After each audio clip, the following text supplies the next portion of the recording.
Hello? Hello. Will? Yes. This is Tim Amoroso from No Cover. How are you? From I'm sorry. This is Timothy Amoroso from No Cover Magazine. Hey man, how you doing? Hey, how are you? Fantastic. I'd like to say we're thrilled and very blessed to have you on the phone today. So thank you so much. It's a pleasure. No worries. Um, uh, you guys have a new album, Shade, coming out September 8th or 9th. That's correct. Tell me about that album. What do you want to know? Specifically, has the state of our country influenced the creative process of that album? Well, yes. But however, we started writing this record 3 years ago.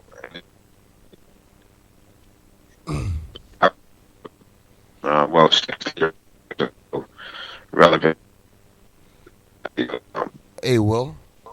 Yes. I'm getting. I think you're cutting out. Hang on. Hang on. All right. Somebody was just trying to call me, so I apologize for that. Oh, My answer is yes. And was it focused directly on that concept? No. Living Color always creates music that we feel is relevant to our lives and what's going on around us. And I would say it has been very germane to our history and our ancestry, and in a combination of what's down the line for us in the future. And our music really relates to those things. This is a blues, more of a blues album than any record we've done before. Not that it's a blues record, but it's blues based. And we're dealing with the blues, and we're dealing with how Living Color deals with the blues, and we're dealing with the blues as a definition of our lives as in a band at this point in our career.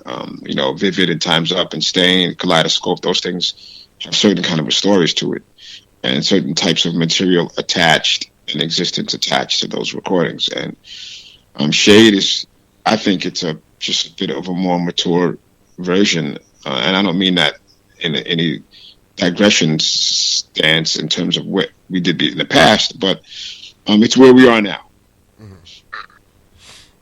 I've heard the album. I enjoyed it. The one song besides "Who Shot You" that stood out to me is "Always Wrong." Is that directed at a wife? It's a combination of relationships. It's a combination of culture. And it's a combination of humanism. It's not directed directly at a wife. I believe that some of the lyricism does come from relationships, like all of our music does. But I mean, Always Wrong could be you being a male. Always Wrong could you being a person of color. Always Wrong could be you being cross gender or isolated person of any race or any preference. But the Always Wrong syndrome I think, is more common now than I would say it was when, or at least we as a band were in our youth. And there's a lot of things that get pointed at you now. Mm-hmm. There's a lot of situations of existence and survival and failure and debt that are pointed at you now. So I think it's become, in a surface stage, more difficult to survive. But spiritually, I think it's the same. But academically, I think it's become more difficult to survive. And Always Wrong is sometimes something that sort of puts you in that area of never succeeding and punishment. The other song, "Who Shot You," that one really struck a chord with me. And you. I'm not saying you guys are the only ones, but there's a lot of influential people who just sit back and watch the problems in our country happen, and you guys have never been shy to shine away from that. In this right here in our country is huge. We were having some sort of unbalance where lives don't matter anymore, or humanity is secondary to life. When you guys first sat down to create this song, What were the ideas that were being thrown around on the table? Well, first of all, we're all Biggie fans, and the Brooklyn guys are always very, very tight. And Corey and Vernon are from Brooklyn, so Corey used to rap that song at sound check or back at stage in the dressing room for years before we even thought about doing it. So it's very interesting that we're KRS fans. I went to school with Scott LaRock. We all grew up together with Chuck D, etc. So, rap's very close to the band. But that song directly is a combination of Corey always rapping the song and our producer, Andre Betts, wanting to put that song to a rock concept with Corey's interest. So it was a combination of our love and respect for it and our producers. So the ideas basically were just, let's just do it. I mean, one thing I love about the band is we'll hear a song and we'll just cover it. Whether it's Pura Ubu or it's Bowie or it's Michael Jackson, or it's Lou Reed. What I love about the band, we're just fearless. We'll take a cover. When I got down to doing Hendrix tributes, nobody wanted to touch the Band of Gypsies material, which we found astounding. So that's why we started doing Power of Soul, because that's an important band, and that's an important subject matter in that band, Jimmy's so-called black band. So, we've always just taken things on. The idea was just to do it. We wanted it to rock. We're fans of Biggie, and we just wanted it to not disrespect his version and keep the flow of because Biggie has a blazing flow. He's got a flow like a jazz alto player, and we wanted to keep that flow, but we wanted to keep the Living Color vibe in it. So there weren't too much ideas thrown around other than us wanting to do it and our producer, Dre, making sure that it had the real street element to it. One of the things that the thoughts that I've been thinking about is, do you think that the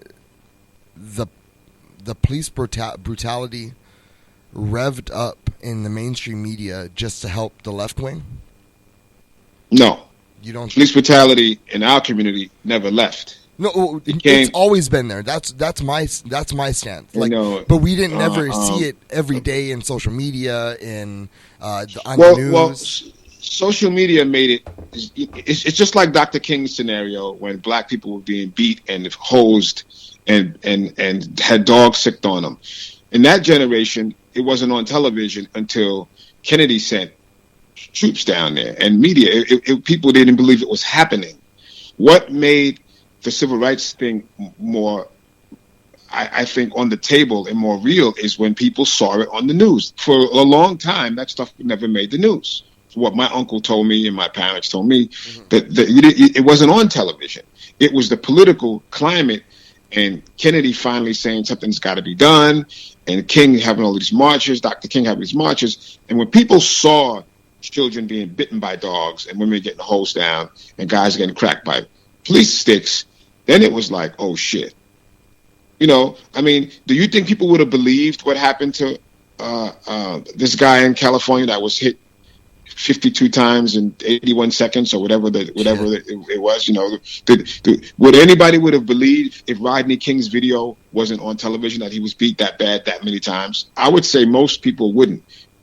People in my community would, but the video made people realize, oh, look at what's going on here. So it's been going on. Anybody, nothing is new under the sun when it comes to that kind of thing. But yeah, there's the cell phones. Look at all of these crimes the police are doing that are caught on cameras. Mm-hmm. The guy who filmed the murder of the brother that was selling cigarettes in Staten Island went to jail. The guy who filmed it went to jail. The cops didn't get prosecuted. The Puerto Rican guy that filmed that, they dug up something on him. They locked him up. So that's the reality of that situation. So it's not new. We see it all the time. We get harassed. We get pulled over. We ask for ID. You talk to any young person of color in the last 15 years of living in the projects or walking around in the neighborhood. They comb in the neighborhoods. That's normal. It's just technology has made it now very adaptable for you to be able to capture the stuff. Because if you look at the last couple of crimes police have committed, they're caught on cell phones. Mm-hmm. It's a fact. They're caught on cell phones. So if somebody wasn't filming the cop that shot that guy in the back 8 times and then dropped his taser on him. I mean, and the funny thing is, no one talks about what the cop did. The guy dropped the taser on the top of the dead body to make it look like he stole the taser, which is what he said what happened. But there's footage of him dropping his taser on him before anybody comes to the scene, caught on a cell phone camera. So, no, I don't think that it's heightening it. It's just making it more aware, as King did in his day with television cameras and news, because people didn't want to believe Christians or white and people and black people were having that bad of a problem in America. And they were. And when they saw it, it changed the dynamic. And that's what's happening now with technology and the streets and the police now. Yeah. Because when I was growing up, that was every day. That wasn't nothing new. We would see it every day, you know, walking home from school.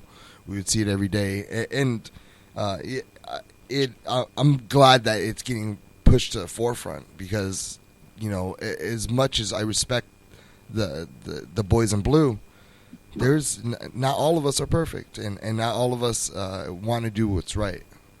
And well, yeah, I mean, it's not a anti-cop vibe. Mm-hmm. You know, my best friend is the head of DEA. He's a DEA officer. 2 of my friends, I have friends that are police officers. So it's not anti-cop, but you have to call it as you see it. The behavior is unacceptable. Unacceptable. And that's what it is. Black Lives Matter. People may not be wanting to hear what they have to say or vibe.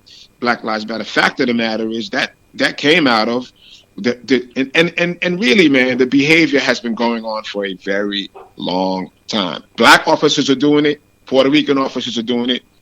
Chinese officers are doing it. So, Indian officers, I got pulled over by an Indian cat, man, once, and this cat had the regime vibe. So, it's behavior. It's an industry, yeah, but it's the behavior that people are tired of and fed up with. So I hear some people talk about Black Lives Matter and what they don't like about it, but I think it's fantastic. And people have to remember what creates movements.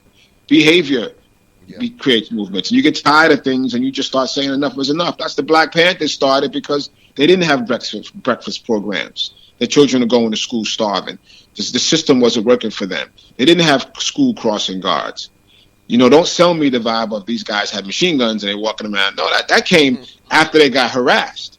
But in the beginning, they were creating a scene of education and proper dietary needs for the community, so the kids can go to school and study and work and not be tired and falling asleep and eating the wrong things. That was who doesn't want that for their community? Who doesn't want that? Exactly. And they weren't getting it. And whoever was in charge, the mayor or the representative of those communities, were not doing their job. So they took it amongst themselves to look after their own people. I don't see where the problem is in that, outside of the political control of a community. But that's what started the movement. But it's sold that the rifles and the berets and the that came after the fact. And that's what starts movements. That's what starts them. I mean, Obama's movement happened from a lot of people, white and black, being tired of the same old. Mm-hmm. I'm not saying Obama wasn't qualified. I'm not saying that, he wasn't a great candidate or he didn't say anything provocative to get people's votes. But let's look at that time period. People had enough of the Lakers and the Celtics. Yeah. And Michael Jordan came along and the Chicago Bulls, and it was a new guy in town and there was a new team in town that you had to deal with, like it or not. And that was Obama's real story, not taking anything away from his intelligence and what he did. But the fact of the matter was, for years, it was the Lakers and the Celtics, right? Yeah. And he came in and was like, well, enough of that. I don't look like those dudes. I don't play like those dudes. My wife is not like their wives. My children are not like their children. I got a different aesthetic. I got a white mom. I grew up in Hawaii. His whole game was different, and it flipped everything. And people had to look at it differently and deal with it differently. That's what starts movements. So, I hear a lot of people, black and white, complain about Black Lives Matter, but, that organization came about because it's the same old, same old. The people get murdered, the cops go home, and they get paid. and their families go on doing what they're doing, and the black families of those people suffer for the rest of their lives. That's where the movement came from, like it or not. Those are the results. And that's where the movements come from. And I'm not mad at anybody who starts a movement. It could be it's an Irish movement or an Italian movement or a Chinese movement, but it's people get fed up with things, and the result is the result. Nice. You've created something called the Will Calhoun Project, where you went to Africa, the Middle East, indigenous parts of Australia to learn your craft better. What is the one thing, just in humanity, that you've learned, and in music, from that experience? Great question, and the answer is people. Pardon me? It's a great question, and the answer is people are people. Huh. That's what I learned. I learned that 10,000 miles away, in the bush, without cell phones and carpets and bedrooms and lamps and lights. Actually, I found the Aborigines to be the most intelligent ever been around. Period. That they're people, and they're super intelligent, and they live, and they have families, and they love, and they have.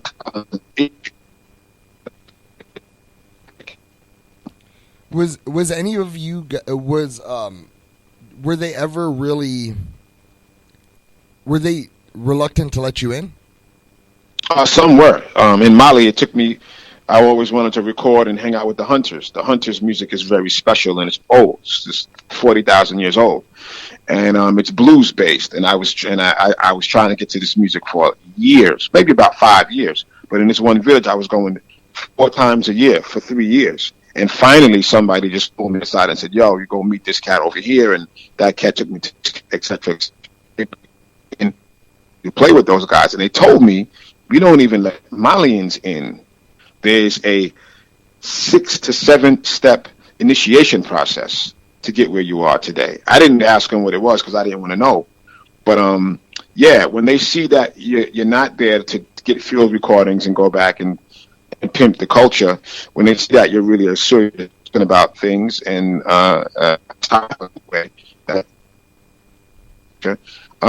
they just saw me there over and over again, and they just said, "You know what? What's going on with this cat?"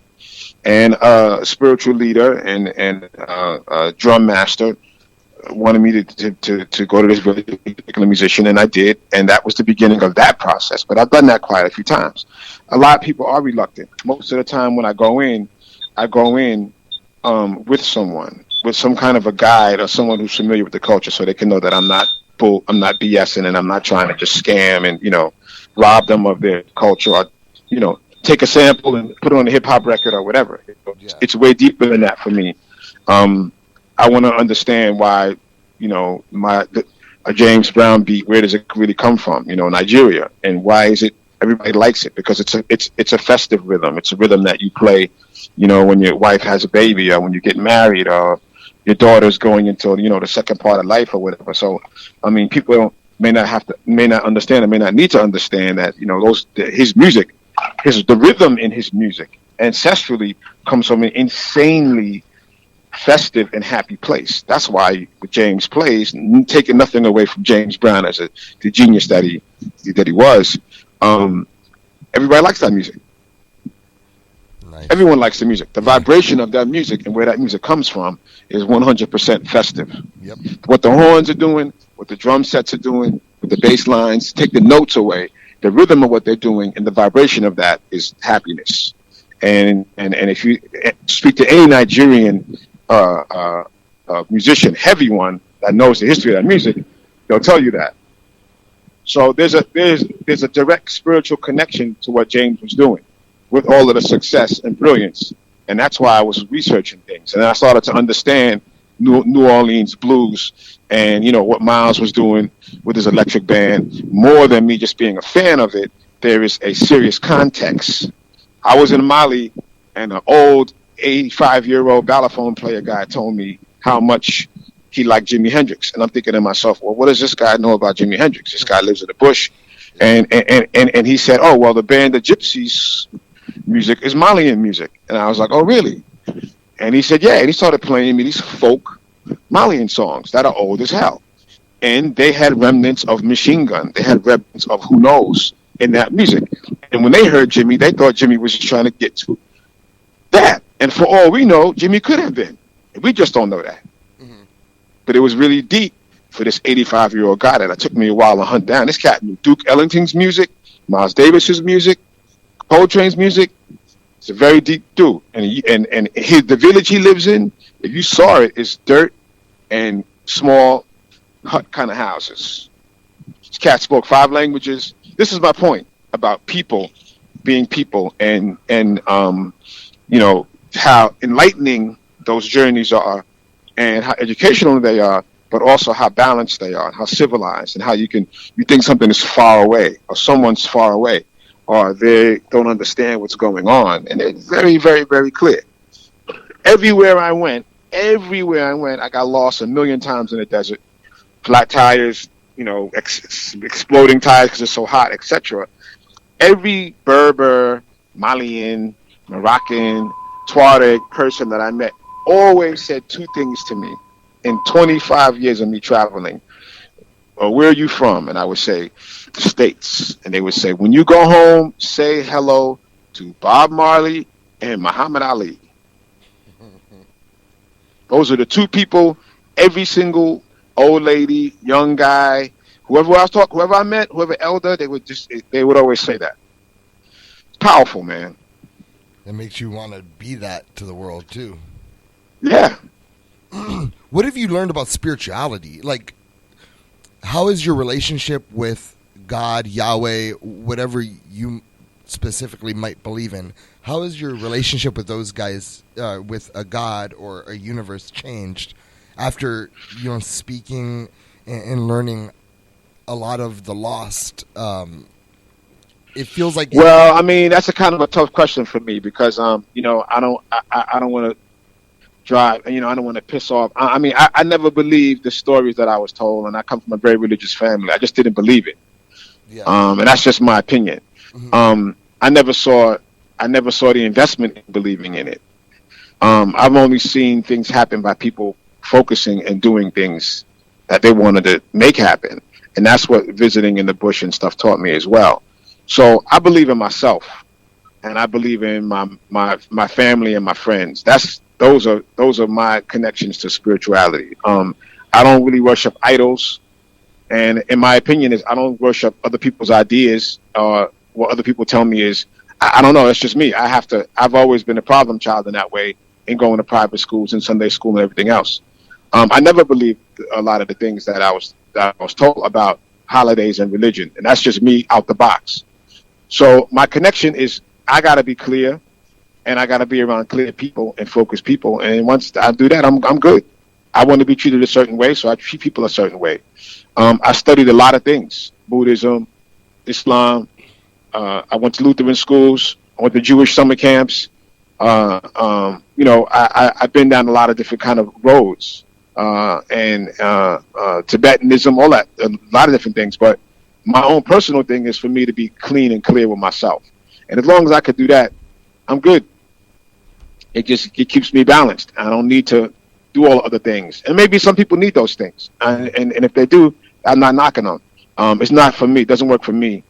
And I don't acquiesce to those kind of things because it's the person and what they do to me that balances things out, not necessarily. You know, they say the clothes makes the man. Yeah. Not really. I've heard that line. I've always didn't agree with that either. It makes the man if you're walking into a club or you trying to impress somebody, but the man makes the man. Clothes don't make the man, and that's my theory in life. That's awesome. I have 2 more questions for you. Yep. One of them is, do you feel the art of the guitar solo is lost in modern music? It's been lost for eons. It's horrifying, and my answer is a resounding yes. I have this one band that I work with, and the producers are telling them, "Oh, you need to make it only 3 minutes and 30 seconds, no solos." And so that's why I asked that question, because they have a live song that they do a solo in. I'm like, that's awesome, do it. And then when the recording came out, it was cut, and I was just disappointed. And I feel that's definitely something. It eases your heart, you know. Well, look, man, and I'm sorry I got you on speaker now because I'm moving. That's okay. But as long as you can hear me. But look, man, music is music. And if you're going to acquiesce to radio and those kind of things that have rules, then you have to understand that the room that you're in, the environment that you're in. And if you want to compete with Madonna, then there's a certain kind of thing you have to do to compete with Madonna. But if you're going to make music, you're going to make music. And if the guitar solo's there and someone doesn't like it, it's up to the artist to say, well, this is the way I want to do my music. Mm-hmm. If somebody gives you a bunch of paintbrushes in your art class and you only use black and white, that's your definition of your expression. And if your teacher says, why didn't you use purple and yellow? I gave you all of these colors. You weren't feeling that. So that's, to me, the strong thing about Living Color is we've always come from that aesthetic. I thought it was going to take 10 records before anybody recognized Living Color. You want to know the truth. So I was blown away that Vivid had the impact that it did, and it still does, because we were not afraid of those days. We would take all prisoners. We were not afraid of mixing hip hop, rap, punk. In our definition and love for the arts, all of that stuff to us was black music. Was it hard to go in as a colored man? Going at that time in a real dominant white area of rock? No, it was because black people invented rock and roll. So I shouldn't be afraid to play reggae. I shouldn't be afraid to play hip hop. I shouldn't even be afraid to pick up a violin and play classical music. Mm-hmm. But more importantly, growing up in my house, I was taught that's part of our dynasty. So I had to learn. Even if I didn't want to play rock and roll, I had to do it. So nothing for me to be afraid of. I know how the industry looked, but that doesn't mean I'm not going to do what I do and be afraid of it. Absolutely, I was completely fearless. I'm sure everybody else in the band was too. But why should we be afraid? And if we're afraid to play rock, does that mean that we shouldn't be afraid to play reggae? When does it end? Yeah. So to me, it's like, no, man, we played the music that is part of our culture. And we could play music that's not part. We could go on stage and play Brahms and Bartok or whoever. If we wanted to really do something, we could say, hey, let's play some Eric Satie. I don't know, but my point is, that's not what was shocking. Is people asking us why. That's, to me, asking us why we play rock was like asking Bob Marley, why do you play reggae? Or asking Miles Davis, why do you play jazz? It was insulting and a joke in a lot of ways. Why wouldn't we do it? So that's what I mean when I talk about buying. You talked about the religion side, buying into things. That was growing up in New York City. Was what made me strong and confident in the buying into scenario. I didn't believe that. So when I was being asked, why are you playing rock? And I just had to remind people, well, in case you forgot, black people invented this music. So you may not like hearing that, but those are facts. Yep. And that's just what that is. And if it was wrong, I stand corrected. But I know that it's not. And, that's not an issue for me to deal with. I love music, man. I study Indian music. I study Eastern European music. North African, West African. I study as much as possible, but I'm aware of the origins of the music. Mm-hmm. Yeah, and my last question is, how cool is it to hear your music play in a WWE arena with CM Punk coming down? That was insane. It's way, I would say it's way past cool. Does CM Punk himself give you a call and say, hey, or is it WWE? We do know him. It started out with my plumber coming over my house telling me that this song is being used by, hang on a second. Mm-hmm. this song is being used by a wrestler. And I said, what are you talking about? And I found that out. He's a WWE guy. I looked it up, mentioned it to the band. Our digital media guy did a little research on it, reached out to him, and he was a fan of the song. He used to coach, I think, a little league team, and he used that song to bring his team out on the field. And they tried to not let him use the song, by the way. The organization has their own composer for their songs. And he said, no, I want to use that. It became very popular. So we actually met a few times, and we're friends to this day. So when that situation happened, it happened by us communicating. It wasn't like we got invited kind of a thing. I mean, we wanted to make it happen. CM Punk was interested in us doing it. And then, you know, there we were. This situation is very deep, how it all panned out. Yeah. Was there ever talk about bringing you guys in to do it live? About doing what? I'm sorry? Was there ever talk about you guys coming in and doing that song live? Like at a WrestleMania? Yes. There was talk about it. I mean, you know, I wanted to go to full. I wanted to play it in the ring. If you want to know the truth, I wanted to set up in the ring and have us do it, and then, you know, clear the ring and let those guys begin fighting. But when you see the ring in real life, it looks a lot smaller in person than it does on television. But yeah, the whole thing was a conversation. I mean, the SmackDown, and he was in the SmackDown, and we had spoken, and, you know, timing is of the essence. It's a good thing that we reached out when we did. And he's from the Chicago area. When we play in the area, he shows up at the gigs. So it's a beautiful thing all the way around. When somebody is a fan of your music and you guys meet, you get to talk, and something like the SmackDown happened. So, you know, my son was with me, so it was a very proud moment. Nice. Hey, Will, it was a freaking honor. And when they told me that, we were going to interview a Living Color, I was hoping in my heart that it was you. And I'm so glad it was you, and I got to speak with you. And thank you. It's a true honor and a highlight of my life. Well, thanks, man. Be kind to me in the editing part. But, of course, man. I'm a fan. They shouldn't have me do this one. Man. Thanks for supporting us, man. Hey, and no thanks problem. for being a fan of the record. And, you know, we're trying to get Shade out there in the right way. So, you know, we highly, highly, highly appreciate everything you and all the other journalists are doing to reintroduce Living Color to the marketplace, basically. We also have a radio thing going, and I'm going to start playing Shade on when it comes out on my show. Awesome. Thank you. Thank you so much. And God bless you. Thank you. Have a good day. Same to you, brother. Have a good one. All right. Peace. Bye.